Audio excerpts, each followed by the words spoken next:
MBBS के अंदर admission हो चुका है। अब मैं खूब घूमूंगा फिरूंगा, दोस्तों के साथ बढ़िया ट्रिप पे जाऊँ। अब मुझे बिल्कुल पढ़ने की जरूरत नहीं है। रैगिंग क्या होती है एमबीबीएस में? मेरी भी रैगिंग होगी। फर्स्ट ईयर में कौन सी सब्जेक्ट पढ़नी होती है, और भी टीचर्स हमें कोचिंग की तरह पढ़ाएंगे। Hello guys, welcome to think medico. I am Gaurav Banshiwal, final year MBBS student at GMC Dungarpur. आपकी नीट की एग्जाम हो चुकी है, आंसर की भी रिलीज हो चुकी है। अब बस रिजल्ट का वेट है, जो कि अभी थोड़े टाइम में आ जाएगा। और इसके बाद में आपको रैंक के बेस पे आपको आइडिया लग जाएगा कि एमबीबीएस कॉलेज मिलेगा कि नहीं। जिन लोगों को एमबीबीएस कॉलेज मिल रहा है इस साल, उन लोगों को हार्टिएस्ट कॉन्ग्रेचुलेशंस। और जिन लोगों को नहीं मिल रहा है उनके लिए मैं एक अलग से वीडियो बनाऊंगा कि उनको क्या और ऑप्शंस हैं, क्या करना चाहिए, या तो ड्रॉप लेना चाहिए या फिर नहीं लेना चाहिए। एमबीबीएस में आने से पहले आपको बहुत सारी चीजें ऐसी जाननी जरूरी है जो कि आपके लिए बहुत ज्यादा बेनिफिशियल रहेंगी। जैसे कि अटेंडेंस क्राइटेरिया क्या होता है, एग्जाम्स कब होती है, अटेम्प्ट्स क्या होते हैं, फर्स्ट ईयर के अंदर कौन कौन सी सब्जेक्ट्स होती हैं जो आपको पढ़नी होती है, क्या फर्स्ट ईयर के अंदर क्लिनिकल एक्सपोजर मिलेगा कि नहीं मिलेगा, कॉलेज में क्या आप भी रैगिंग होती है या फिर नहीं होती है फर्स्ट ईयर के अंदर, क्या कोचिंग की तरह ही आपके टीचर्स आपको पढ़ाएंगे। ये सारी बातें हैं जो आपको जानना बहुत ज्यादा जरूरी है, इसलिए मैं आपके लिए ये वीडियो बना रहा हूँ। So guys, welcome to the Nurture Series episode 3।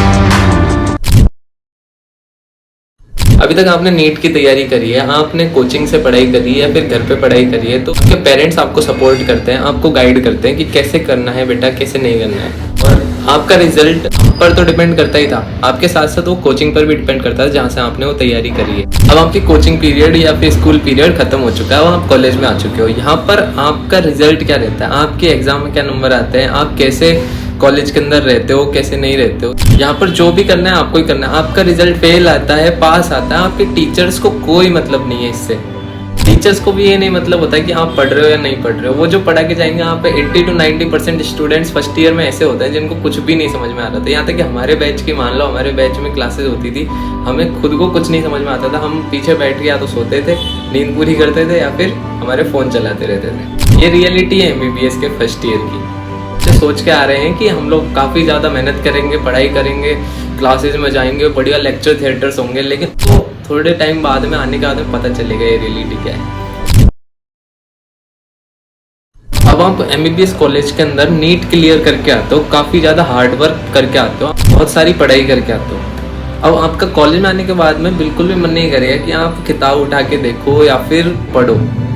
ये पोस्ट नीट इनर्शिया है, इसके अंदर आपका मन करेगा कि मैं घूमूं फिरूं, मजे करूं। मैंने कितनी सारी पार्टी छोड़ी है, कितने सारे इवेंट्स अपने घर के अंदर, काफ़ी रिश्तेदारों में नहीं गए हो, काफ़ी टाइम से घूमे फिरे नहीं, होली दिवाली आपने काफ़ी ज़्यादा मिस करी होगी।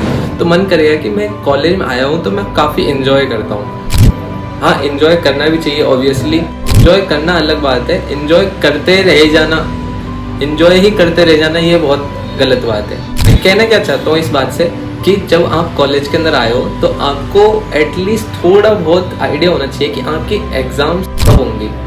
आपकी क्लास के अंदर बस आइडिया होना चाहिए कि हाँ टॉपिक क्या चल रहा है। थोड़ा थोड़ा टाइम ले तो पढ़ लिया, नहीं पढ़ा कोई दिक्कत नहीं है। लेकिन बाकी मैं तो ये नहीं कहूँगा कि आप फर्स्ट ईयर के अंदर आए हो शुरू से ही पहले दिन से किताब लेके बैठ जाओ, ऐसा नहीं है, बिल्कुल कोई भी नहीं करता है। आप लोग क्या क्या कर सकते हो कॉलेज आने के बाद में कि आप सिटी एक्सप्लोर कर सकते हो। जिस सिटी में गए हो, नई सिटी में है तो आप घूम सकते हो, वहाँ की कोई बढ़िया सी लोकेशन पे जा सकते हो। लेकिन ये सब करने के साथ साथ आपको थोड़ा सा बैलेंस करके रखना पड़ेगा एकेडमिक लाइफ को और अपनी इंजॉइंग लाइफ को फर्स्ट ईयर के अंदर। एटलीस्ट एग्जाम्स के टाइम पे तो आपको खुद ऑटोमेटिक समझ में आ जाएगी आपको क्या करना है, आपको पढ़ना ही पड़ेगा एग्जाम टाइम में। लेकिन उसके अलावा जो टाइम पीरियड होता है उसके अंदर आपको दोनों चीज़ों को बैलेंस करके रखना पड़ेगा। मैं बताऊंगा क्यों बैलेंस करके रखना है। अगला पॉइंट ही यही है कि क्यों बैलेंस करके रखना पड़ेगा। अभी पिछले वाले पॉइंट में मैंने बात करी कि आपको एकेडमिक और एंजॉइंग लाइफ को, अपनी दोनों चीज़ों को बैलेंस करके चलना पड़ेगा। और ये बैलेंस क्यों करना है आपको, तो वाले सेक्शन के अंदर मैं आपको बताने वाला। जैसे स्कूल टाइम में या कोचिंग टाइम पे टेस्ट वगैरह होते थे, हाफ ईयरली एग्जाम वगैरह होते थे या फिर मिड टर्म, उससे आपकी परफॉर्मेंस जज होती थी। लेकिन यहाँ पे इन एमबीबीएस आपको ऐसा नहीं है कि आप कोई परफॉर्मेंस जज करेगा या फिर आपको कोई देखेगा कितना अच्छा परफॉर्म करा है या फिर नहीं करा है। ये आपके खुद के लिए होगा। पर इंटरनल एग्जाम्स होती हैं जो कि बहुत ज़्यादा मैटर करती हैं आपकी फाइनल एग्जाम के लिए, यूसी एग्जाम के लिए। स्कूल टाइम में तो आपको पास कर दिया जाता था, लेकिन यहाँ पर इंटरनल एग्जाम्स होती है, यहाँ पर आपको एटलीस्ट रिक्वायरमेंट है 50% मार्क्स आपको लाने ही पड़ेंगे, थ्योरी प्लस प्रैक्टिकल्स के अंदर।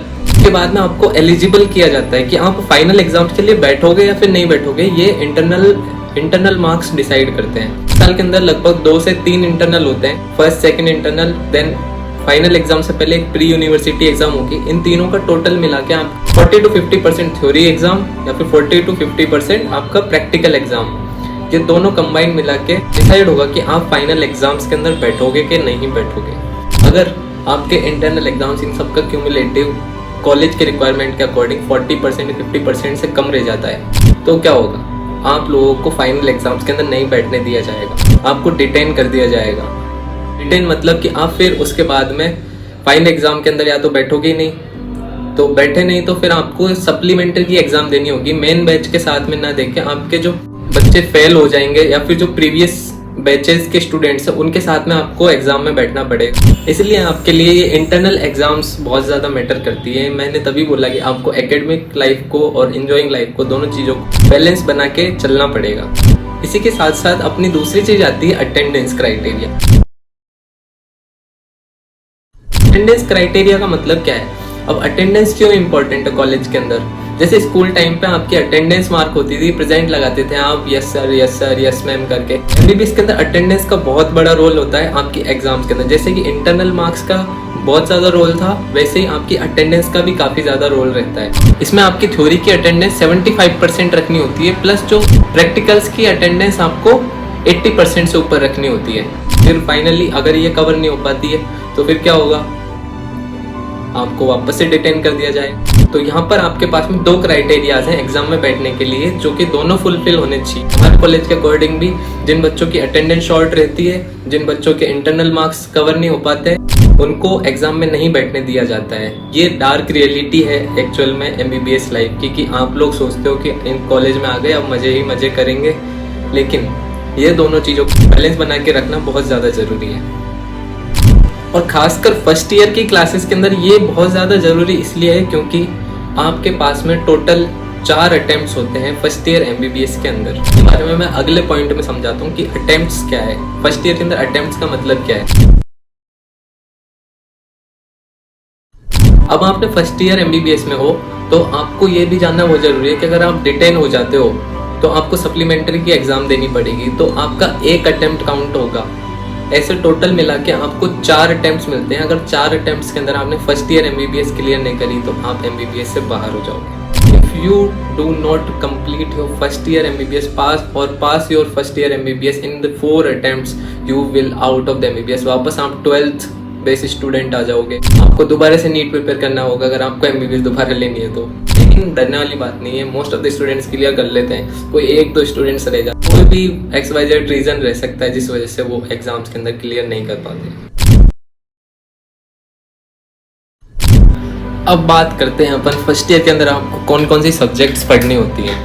तो यहाँ पर आपके फर्स्ट ईयर के अंदर 3 सब्जेक्ट्स होती हैं 19 सब्जेक्ट्स में थे, जो कि बहुत ज़्यादा बेसिक सब्जेक्ट्स हैं। इन फ्यूचर आपकी जो अदर सब्जेक्ट्स हैं उनके अंदर काफ़ी रिलेट करती हैं, जैसे कि एनाटॉमी, फिजियोलॉजी प्लस बायोकेमिस्ट्री। आपके 3 सब्जेक्ट रहती हैं। इनकी क्लासेस होती हैं, इनके प्रैक्टिकल्स भी होते हैं। तो क्लासेस के अंदर आपकी थ्योरी क्लास होगी वो आपकी लेक्चर थिएटर्स के अंदर होती है, और जो प्रैक्टिकल्स होते हैं वो आपकी प्रैक्टिकल लैब्स के अंदर होते हैं। एनाटॉमी के अंदर आपको प्रैक्टिकल में क्या करना होता है, आपको डाइसेक्शन हॉल के अंदर भेजा जाता है, जहाँ पर आप फर्स्ट टाइम कैडेवर से इंटरेक्ट करते हो, फर्स्ट टाइम अपनी स्कापल उठा के कैडेवर के ऊपर कट्स लगाते हो। ये बहुत अच्छी फीलिंग होती है फर्स्ट ईयर एमबीबीएस के अंदर। हम सब जब इस चीज़ के सपने देखते हैं कि एमबीबीएस के अंदर जाके हम फर्स्ट टाइम अपने हाथ में स्कापल ब्लेड पकड़ेंगे, फिर उसके बाद हम लोग कैडेवर को फर्स्ट टाइम अपनी आंखों से लाइव देखेंगे कि हमारे सामने कैडेवर रखा हुआ है। बहुत ज़्यादा अमेजिंग एक्सपीरियंस होता है एमबीबीएस फर्स्ट ईयर का। चीज़ को मैं आज तक नहीं भूल सकता। जब हमने फर्स्ट टाइम अपने हाथों से स्कापेल टच करा था, स्कापेल से हमने कैडेवर को फील करा था, एक पार्ट बॉडी का हमने अपनी आंखों से लाइव देखा, कौन सा ऑर्गन कैसे होता है, नर्व कहाँ से कैसे जाती है, बहुत मज़ा आया था। अब मैं बहुत ज़्यादा सेंसिटिव टॉपिक को टच करने वाला हूँ मेडिकल कॉलेजेस के, जो कि है रैगिंग। रैगिंग नाम सुनते ही बहुत सारे स्टूडेंट्स को तो डर लगने लगता है कि कॉलेज के अंदर क्या अब भी रैगिंग होती है, जैसे कि मूवीज के अंदर दिखाया जाता है। आपने टेबल नंबर 21 देखी होगी या फिर मुन्ना भाई एमबीबीएस देखी होगी, तो उसके अंदर वो रैगिंग वाला पार्ट देख के काफ़ी ज़्यादा लोगों को लगता है कि हमारे साथ भी इसी तरीके का व्यवहार होगा, हमारे साथ भी ऐसा ही कुछ होगा कि जिसके अंदर हम पे हाथ उठा जाएगा, थप्पड़ मारा जाएगा, हमसे कपड़े उतरवाए जाएंगे या फिर क्या होगा क्या नहीं। अब इसके बारे में मैं आपको बताता हूँ कि रियल में कॉलेजेस के अंदर क्या सीन है क्या नहीं। क्या आज भी रैगिंग कॉलेजेस के अंदर उसी लेवल की होती है जो कि 2005, 2000 या 1990 के टाइम पर कॉलेजेस के अंदर होती थी। हर जगह मेडिकल कॉलेजेस के अंदर, कैंटीन के अंदर, मेन गेट पर, काफ़ी सारी जगह एडमिनिस्ट्रेशन के अंदर बहुत सारी जगह लिखा रहता है ragging is prohibited in colleges. ये भी एक रियलिटी की ragging still exist in the colleges but not at the level like 2000, 2005, 1995 इस टाइम के लेवल की रैगिंग आजकल नहीं होती है। जैसे कि मूवीज़ के अंदर दिखाते हैं वैसा कुछ भी नहीं होता है। सिर्फ नाम पूछा जाता है, आपसे इंटरेक्शन किया जाता है स्टूडेंट से कि अपना नाम बताइए, आप कहाँ से हैं, ताकि एक हेल्दी माहौल बनाया जा सके कॉलेजेस के अंदर। रैगिंग को नया फॉर्म दे दिया गया है कॉलेजेस के अंदर कि इसको PDP बोला जाता है, पर्सनैलिटी डेवलपमेंट प्रोग्राम। काफ़ी हद तक आपकी पर्सनैलिटी डेवलप आपके खुद के बिहेवियर की वजह से होगी। आप सीनियर्स की कितनी ज़्यादा रेस्पेक्ट करते हो, आपके टीचर्स की आप कितनी ज़्यादा रेस्पेक्ट करते हो, इसलिए ये को सिखाया जाता है। कुछ रूल्स हैं जो कि बहुत पहले से बनाए हुए हैं कॉलेजेस के अंदर, वो चीज़ हमको फॉलो करनी ही पड़ती। और हाँ, अगर आपके साथ में कोई सीनियर जोर ज़बरदस्ती करता है या फिर आप पे हाथ उठाता है या फिर आपको फोर्स करता है किसी चीज़ को करने के लिए, मेंटली हरेस किया जाता है, तो आप इसके खिलाफ आवाज़ उठा सकते हैं। हर कॉलेज के अंदर एंटी रैगिंग पोर्टल होता है, आप उसके ऊपर सीनियर का नाम डाल के केस फाइल वगैरह कर सकते हो। लेकिन इससे क्या होगा, इट्स ए नॉन वेलेबल ऑफेंस। अगर आपने एक बार उस सीनियर की शिकायत कर दी और उसके ऊपर FIR वगैरह हो गई तो उसका कैरियर ख़राब हो जाएगा।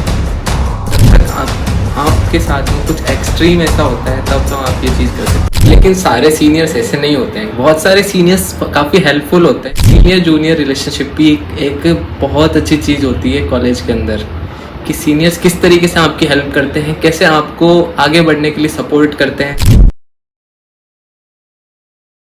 तो अब मैं बताता हूँ कि सीनियर जूनियर रिलेशनशिप एक बहुत स्पेशल चीज़ होती है कॉलेजेस के अंदर, कि आपको हर चीज़ से लेकर, आपको मौज मस्ती से लेकर, आपकी पढ़ाई के अंदर हेल्प करने से लेकर, आपको मोटिवेटेड रखने तक सीनियर्स काफ़ी हद तक हेल्प करते हैं। जब तक आप फर्स्ट ईयर के अंदर होते हो तब तक तो आपके साथ में थोड़ा सा चलता है, सीनियर जूनियर मेंटेन रखना पड़ता है। लेकिन जैसे आप सेकंड ईयर में आते हो तो वही सीनियर्स जो आपकी रैगिंग कर रहे थे फर्स्ट ईयर के अंदर, वही आपके काफ़ी ज़्यादा हद तक काफ़ी अच्छे दोस्त बन जाते हैं। आपको हर तरीके से मोटिवेटेड रखते हैं, आपको पढ़ने के लिए मोटिवेटेड करते हैं और एकदम भाई जैसे हो जाते हो आप लोग कॉलेजेस। सो हे गाइस, अब वीडियो को करते हैं यहाँ पे ख़त्म। तो जल्दी से आप कमेंट करके बता दीजिए आपको वीडियो कैसी लगी है और अगली वीडियो किस टॉपिक के ऊपर चाहिए, वो भी आप लोग कमेंट कर दीजिए। लाइक शेयर सब्सक्राइब अब तो कर ही दो यार। I am doing my all efforts for you guys, so keep like share and subscribe.